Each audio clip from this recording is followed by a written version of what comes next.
Sa katunayan, ang isa pong kaanib sa IACC ay ang Presidential Management Staff upang sa ganon makapagbigay ng maagap na impormasyon sa ating Pangulo. So yung vertical coordination natin po magmula sa regional directors ng OCD kung saan dapat makipag-coordinate ang ating mga lalawigan at syudad, kung saan naman nagko-coordinate ang ating mga barangay at munisipyo, ay tuloy-tuloy po ang ating mga komunikasyon sa kanila.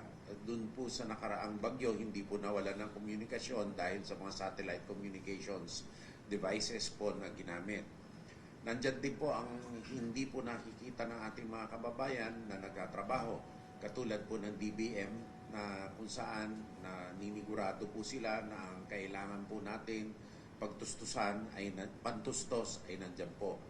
Nandyan din po ang ating DOH kung saan kasama din po natin sa IACC na nagpre-preposition hindi lamang po ng gamot, kung hindi sinisigurado po nila na tuloy-tuloy ang personnel sa mga hospital na hawak po nila, dahil ang shifting po ng duty ng personnel ay importante, at ang hospital, ang mga generator sets po na yan, katulong din po ang DOE, tuloy-tuloy ang power supply. Ang DOE naman po, kasama din po natin na nagpre-preposition ng gasolina sa mga depo. Para sa ganon, ang power supply at ang kinakailangan nating gasolina sa mga region ay nandyan na po. Natural po, pag malakas po ang bagyo, malakas ang ulan, alam naman po natin, ang mga bayani natin na linemen, nandyan kaagad. May na-aksidente pa po. Pero safety, once safety is conditions are met, nagpapre-restore po kaagad ang ating DOE at NEA ng power.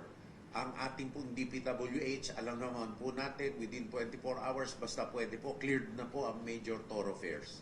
At mahirap na trabaho po ito na kasabay din po ng mga LGUs.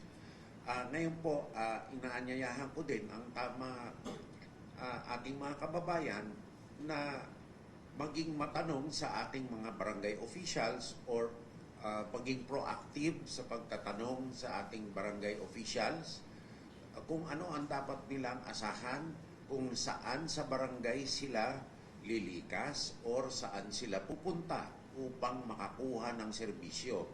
Ang mga barangay chairpersons naman, puntahan na natin at kontakin na natin ang ating Municipal Disaster Risk Reduction Officers para nakaayos na po ang sistema.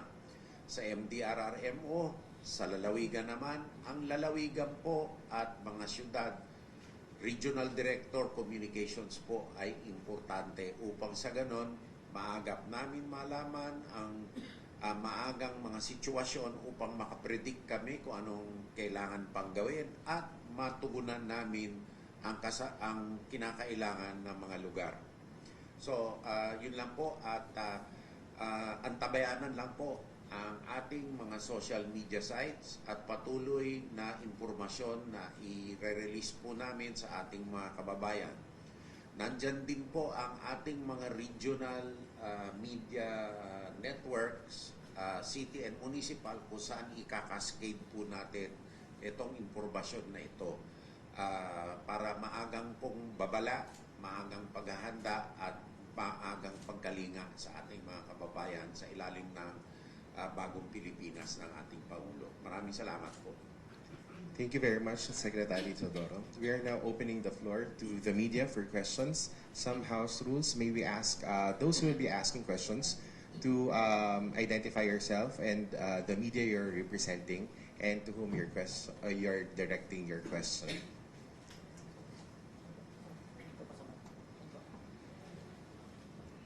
Hi, Sir. From DZRH, sir, Daniel Parosa. Sir, may binabanggit ka kanina about forced evacuation. May we know kung nakita natin kung ano yung mga areas na hindi possibly maabot ng rescuers such as AFP and PNP. Gaano kalawak, sir, yung areas na yun? Tsaka gaano karami siguro yung tao na dapat forcedly ma-evacuate na? Based on historical experience, may mga lugar na tayo, lalo na sa Eastern Seaboard ng Region 2, kung saan tayo nagpo-forced evacuation. Kaso, hahayaan na po natin ang regional directors at mga lokalidad na magbigay ng tamang impormasyon at maagang impormasyon kung saan magkaka-forced evacuations. Mahirap pong magbigay ng sagot on a national basis kasi baka magkaroon ng false information, panic, yan po ang ayaw nating mangyari. So, we leave it to the local officials as with protocol to enforce the evacuations. They must have identified the areas already. Ngayon, sa mga lugar po na hindi sanay na mag-forced evacuation o sa hindi inaasahang lugar, what we are asking our local officials with the help of the regional OCD officials is to compare information and make your best prediction possible whether or not it is necessary. Ngayon, we always urge everyone to err on the side of caution. Kung magkakamali tayo, sa ligtas tayo magkamali. So, hayaan po natin at inaatasan ng DILG ang mga local officials na maging maagap sa pagbibigay ng impormasyon sa ating mga kababayan at maging maagap din sa pag-identify at paglikas sa mga tao. Doon sa Northern Luzon ay madalas na nila pong ginagawa ito. Kaya nga zero casualty ang standards na sinusunod. Pero sa ibang mga lugar, gusto ko rin pong kunin itong pagkakataon na to. Ang nasabi po ni Director Nat kanina na San Roque Dam, although cascading dams yan na nag-uumpisa sa CAR, ang San Roque po ay nasa lalawigan ng Pangasinan. Kung saan dito tumutuloy ang tubig sa Agno River, kaya po pag nagbitaw ang San Roque Dam, bumabaha po sa Pangasinan at sa Tarlac. So, ito po ay binibigay natin ang information. Sinabi po ni Director Nat na 88 millimeters na lang. So, sanay naman po ang ating mga local official sa Pangasinan na mag-prepare for this sa downstream ng Agno River. They should place the protocols in. Sir, another question. Nabanggit na rin naman ni General Bronner kahapon. May ibang angulo lang, sir, dahil yung nangyari, sir, sa C295 natin sa Batanes, hindi ba, wala ba tayo, sir, panawagan sa private sector na tumulong or maglaan ng assets nila? Like, for example, pwede ba tayo, sir, mag-charter para magkaroon tayo ng ibang tagalipad o taga-carry ng ating, sir, mga relief? No. We have those protocols in place for not only the private sector but better yet our partner nations, because private aircraft normally ay insured yan. Pag dinadala mo sa risk areas, hindi babayaran ng insurance ang mga danyos na maaari nilang magastusan kung magkasakuna. Ngayon, pagka normalize na ang conditions, hindi naman titigil ang relief. Pag normalize na ang conditions, doon na sila pwede pumasok. Definitely, sir, yung assets natin, hindi nakakastorbo dun sa external defense operations natin. Habang ongoing. Definitely not. Hindi makakadistorbo yan dahil pag masama ang panahon, hindi rin makaka-operate ang ating mga kalaban. Thank you. Thank you, Secretary. Next question, we have Joseph Morong. Sir, good morning. Just a couple of questions. Can I address the first question to you, sir? Sir, may, and also probably sa DNR, ang problem po nung kay Cristinos at yung mga baha-bahan. And then you mentioned, ma'am, that you have data on floodings and then landslides. Would you be able to identify provinces that we can say are under special concern because probably the density of population, the infrastructure that are present? Can you give us the provinces that you're looking at to probably guard against the effects of Marce for both? I just want to lead off that with Christine, it was an occurrence which was beyond the norm, that 400 millimeters or more of rainfall fell in one area. So that doesn't fall within any model. However, for the other at-risk areas, and I think what happened in Christine is going to be factored into the existing DENR model right now, given the fact that there is still water on the ground in the area. But for the rest of the at-risk provinces, I'll give the floor to Secretary Loizaga. Thank you, Secretary. So as mentioned already, Region 1, 2, of course, CAR, these are areas that are probably going to be hit by this particular system, yung Marce. So we have a list of the specific provinces that we can go down the line. Medyo magtatagal po tayo. Pero we'll just get the list on later. And then we also submit it to OCD. So at least there's also a source directly dito po sa OCD. Hanggang barangay po yan. So the barangays that are identified are those already identified prior that are already at very highly exposed to the danger of rainfall-induced landslides and flooding. So meron po yan. So binabangga lang po namin dito sa incoming na data from Pag-asa. Just so that public can visualize po Opo. yung probable na pwedeng mangyari. Sana hindi. And our context is Christine. Will they experience the same thing as Christine or maybe more of Leon than Christine? The hazard calculation po, I think, should be Pag-asa's in terms of the rainfall. I'll turn over to Director Nats. Pero yung exposure areas, dito po sa amin nanggagaling. Okay. So, Director Nats. If you are looking at the track ng Typhoon Marce, is closer to Leon. The amount of rain that may fall on areas mentioned na mataas ang risk and susceptibility to flooding and landslide. We take into consideration also na during the past days, tatlong bagyo nang dumaan sa Northern Luzon and ang kalupaan ay saturated na. So a specific place may certain threshold na may trigger landslide or flooding, but dahil nagkaroon na ng mga pag-ulan during the past days, ay maaring ang threshold na to ay lumiit.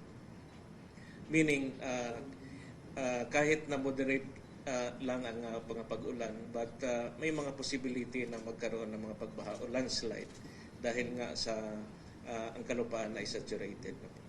Thank you. Just one last question. I'll stay with the administrator. Sir, you mentioned po that landfall is possible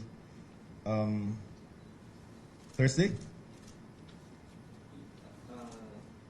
Yes, Thursday evening. Possible landfall Thursday evening or Friday early morning. Sir, what would be the worst days na dapat abangan ng kababayan natin? And even if it's Northern Luzon, meron po ba tayong makikita ng mga rain bands that will affect the other regions kahit wala dun sa cone of uncertainty? Yes, right now, in fact, nag-issue kami ng flood advisory doon sa Mindanao because may mga cluster of clouds na maaaring dulot ng mga malakas na pag-ulan at maaaring magpabaha sa mga areas some areas in Mindanao. Although hindi naman siyang significant weather disturbance, but we are issuing this flood advisory para lang mabigyan ng babala ng ating mga kababayan. Yes, itong typhoon Marce, na-mention na kanina na may mga posibleng pagbabago pa sa kanyang track. So we will be monitoring closely at kung ano man ang mga changes sa kanyang track, we will report it immediately. Joseph, just to add on, pagkatapos po na mag-convene ng IACC ngayong tanghali, we will be issuing our guidance to the regional directors. And we're ang planning scenario namin, please planning scenario lang to, I make it clear, is the worst case scenario. We are planning for rains starting tonight. Okay. Tonight, as early as tonight. No, hindi ko sinasabi uulan ngayong gabi. Pero yung planning lang, sir. Ang planning namin is rains will start tonight. Sir, just point of clarification. Yung IACC nyo will be the point organization for No, the point LGU. organization is still the OCD. OCD. Matanong nyo siguro yung IACC noon at ngayon, what's the difference? The IACCs before superseded the departments. This one is within OCD, Okay. kung saan nagfe-face-to-face 24/7 ang partner Agencies. national government agencies. Ngayon, ang mga regional officers ng OCD, meron din Regional Disaster Management Council kung saan yung mga regional directors po nagkukumpul-kumpul din na kinoconvene ito ng regional director ng OCD. Ngayon, ang regional director ng OCD, yan po ang contact point ng ating mga probinsya at ng syudad, cities and provinces. Ngayon, ang regional director, ang cities and provinces dapat under sa kanila ang barangay at munisipyo. Kaso minsan dahil nga sometimes na-overwhelm yung province, natitira yung mga munisipyo, diretso na rin sa RDs, no? Kaya sinishifting na rin namin ang duty times, na-augment namin ang mga RDs. But vertical yung structure, but we are flexible, no? In addressing problems. However, what I'd like to underscore is the need for continuous supply chains and continuous efficient operations. This means clustering. This means magkumpul-kumpul ang mga kababayan natin upang sa ganun mabigyan natin ng 24/7 na kalinga na tuloy-tuloy. Kasi kung ayaw lumikas sa bahay ang ating mga kababayan, nauubos ang ating oras na ang mga kapatid natin na tunay na nangangailangan talaga puntahan sa mga isla, sa mga liblib na lugar, naantala yung pagbigay ng benepisyo sa kanila. So, pakiusap po natin sa ating mga local government officials at sa ating mga kababayan maging maagap sa paggugrupo upang sa ganun mabilis ang pagbagsak ng mga goods and services po sa inyo.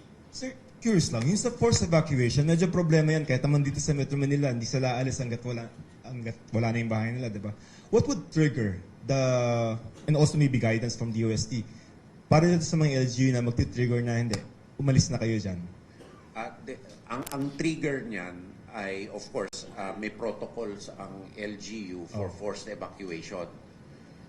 But they should be more conservative perhaps given the fact that there is traffic, there are clogging of streets, and weather phenomena, as the President said, are more unpredictable and more aggressive nowadays. No, so it will be a function. Actually, judgment call yan ng local disaster risk reduction and management councils. But the thing is, the earlier, the better for us. I mean, it's no problem to err on the side of caution. Kahit hindi umulan, nandun lahat, at least ligtas. Sir, thank you po. Thank you. Thank you very much. Next question, Mikha Flores.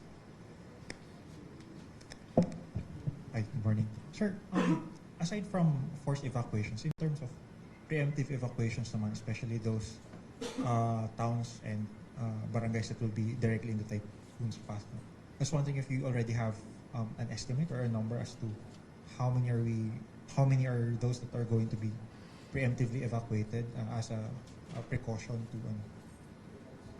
For planning, ang mga regions natin have the estimates already, and we already have the plans to address these in terms of central supply points.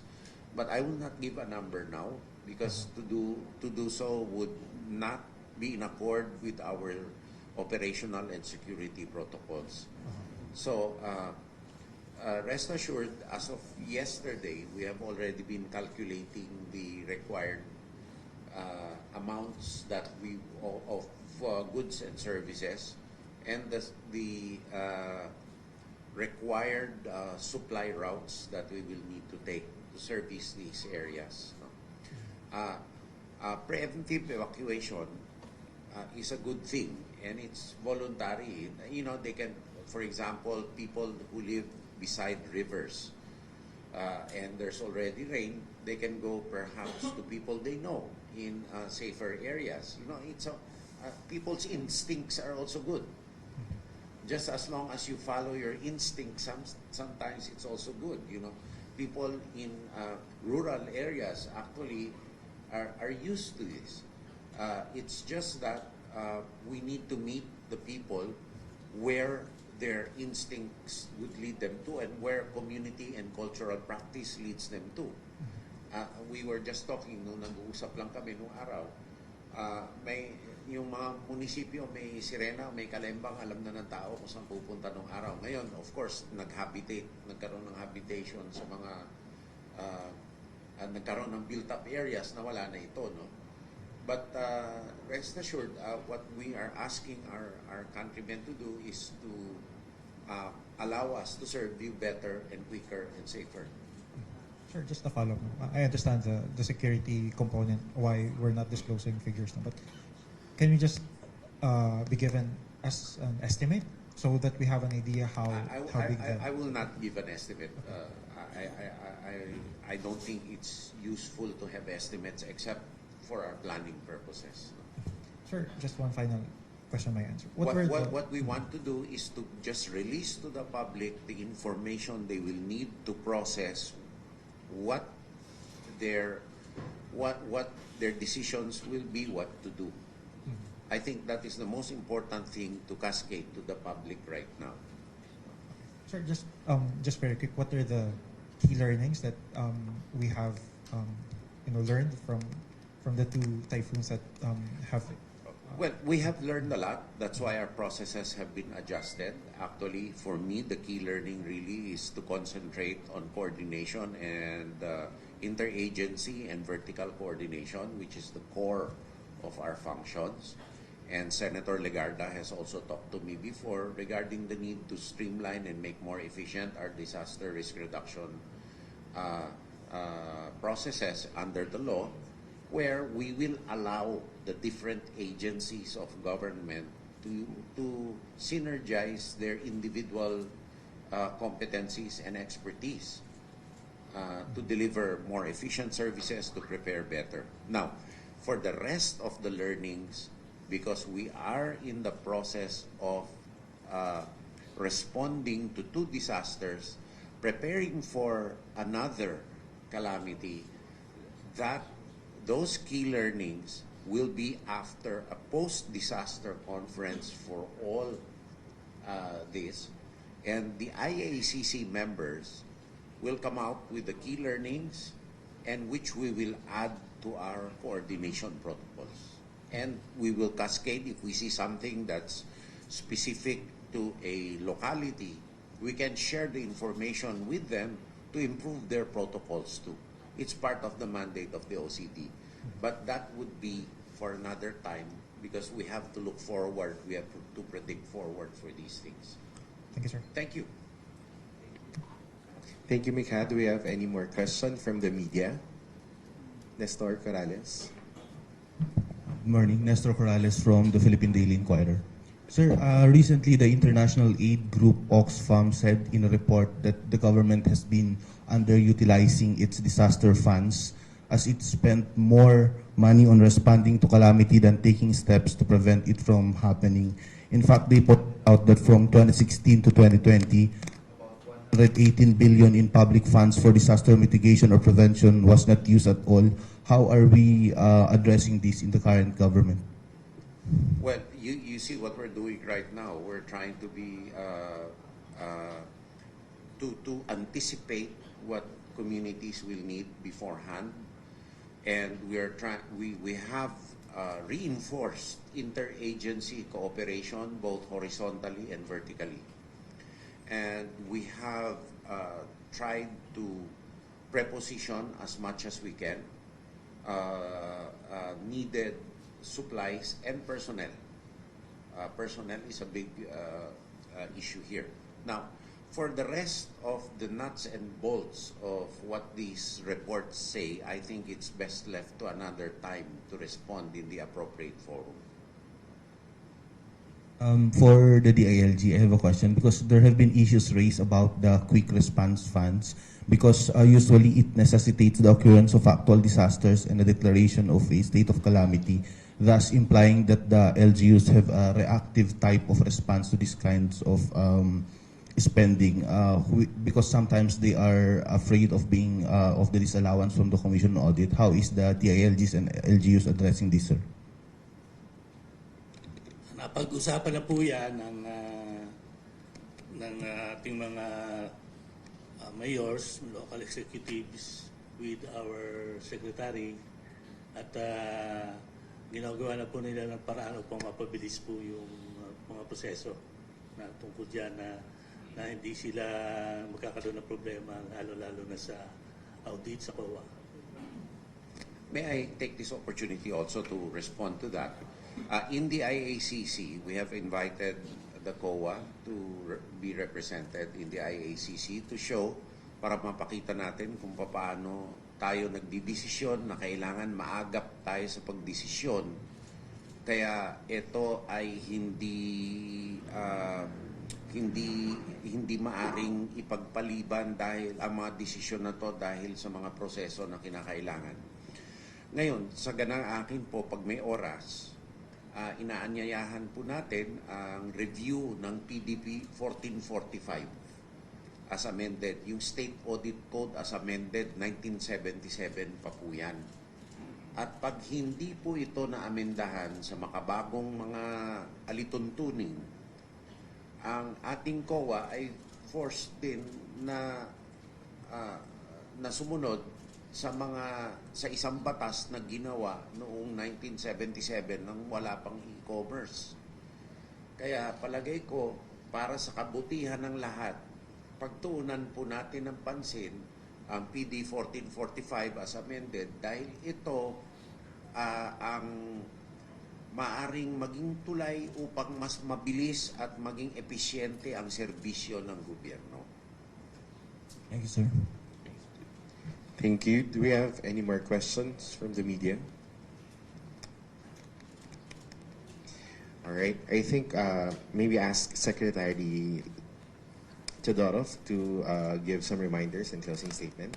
Again po, ating pong inaanyayahan ating mga kababayan na antabayanan po ang mga lokal at nasyonal na mga pahayag ng importanteng mga ahensya ng gobyerno sa pamamagitan po ng Philippine News Agency, ang Philippine Presidential Communications Office at ng Facebook Live page po ng OCD and other social media releases. Susubukan din po natin sa other alternative media outlets na maglabas ng mga pahayag pag kinakailangan po. Pero ang ating pong mga regional directors ng OCD at ang ating mga lalawigan ay pinaalalahanan din na magbigay ng maaga at as specific as possible ng mga pahayag. Hindi tungkol sa 100% na tumpak na maaring mangyari, ngunit sa informasyon, sa judgment nila na ipinag-trainingan ng kanilang mga disaster risk reduction officers na maaaring mangyari upang sa ganon makaiwas tayo ng loss of life, loss of unnecessary loss of livelihoods. Salamat po sa inyong lahat at tayo po ay nag-iimbita din ng kooperasyon ng ating mga kababayan na number one, maging ligtas din po tayo. Huwag na po tayong gagawa ng mga hindi kinakailangan na gawain, labag sa babala ng ating mga local government officials. Pangalawa po, at any one time, hayaan na lang po natin na maging libre ang ating mga lansangan. at huwag na hong magbiyahe pa kung hindi po kinakailangan. Magmula sa aming initial announcement na gagawin. Hindi po ngayon, ngunit mag-a-announce kami sometime within the day. We can predict ko within the day kung kailan kailangan maging na ilibre na ang lansangan at iba pang mga gawain. Preemptive evacuations at saka enforced evacuations po. Maraming po salamat. Thank you very much, Secretary Chodoro, Secretary Loizaga, and member agencies of NDRRMC. At dito na po nagtatapos ang ating press briefing ngayong araw. Salamat at magandang tanghali.